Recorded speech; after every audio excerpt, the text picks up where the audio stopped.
Welcome back. 62% of the South African population now live in urban areas, and as newly arrived urban dwellers move into the cities, the most common lifestyle changes we've seen are a decrease in physical activity and the adoption of unhealthy eating patterns that are high in fat and sugar. Now, these eating patterns have resulted in a high prevalence of obesity, diabetes and heart disease, particularly in our urbanized black South Africans. I don't mind carrying the extra weight. I think of it as my daily exercise. BestMed Medical Scheme. Better living, better life.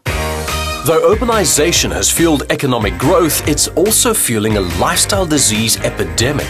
Turning away from a wholesome diet, urban South Africans are making faster, fattier food choices, and we've become the third fattest nation on earth. Actress Lucia Mthinyane teamed up with nutrition expert Ria Catsicas to find out more.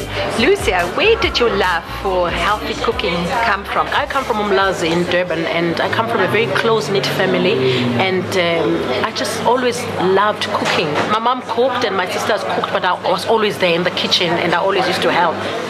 Do you think that we're becoming less active as we get to the cities as compared to when we were in the rural areas? About 60% of South Africans does not meet the minimum requirement of walking 30 minutes a day. So what do you think we can do to regulate this kind of problem? We need to do a huge amount of consumer education. I think we need to look at regulating advertising of unhealthy food specifically to children. What will be fantastic if fruit and vegetable gardens can be an intervention in all schools. Processed foods are the biggest culprit, sneaking large quantities of refined carbohydrates and salt into our diets. Buying unprocessed foods in their simplest form is the answer. We've got all the ingredients from the store. Oh wow, what are we making?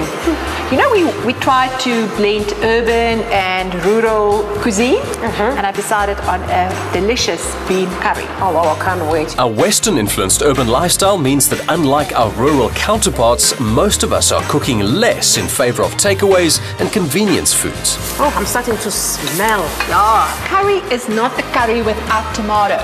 Tell me about it. Supersized portions and a less active lifestyle has seen city slickers develop diabetes and heart disease at alarming rates. Now we're going to leave it to simmer a few minutes. We've got two veggies here that we're going to serve with the meal, and we're going to steam them. Why is it better to steam the vegetables? Your B vitamins and vitamin C is water soluble, it gets destroyed by heat, so you actually lose a huge amount of nutrients if you boil your veggies. Best is to steam. If you boil, fast boil, 1 minute, still need to be crunchy. Great. With our steamed vegetables done, oh, the curry looks delicious. And it smells delicious. Yes, good. Now it's time to plate. My favorite. We've got the full meal for the rural-urban dweller. Balancing rural wholesomeness with urban variety is the tastiest solution. The flavors are bursting in my mouth. You can download this recipe from drmol.com. When it comes to food labels, natural and organic are not interchangeable terms. Both imply that food is more wholesome and healthy, but if you look beneath the label, there are stark differences. Natural foods are minimally synthesized but are poorly regulated, which is often misleading. Anything can be natural these days, whereas organic foods are strictly regulated and produced using organic means only. Natural food fans believe that synthesizing a food item results in loss of its nutrients and properties, whilst organic food fans want their food to be free of chemical fertilizers, pesticides and preservatives. Does it mean that they're healthier than conventional food though?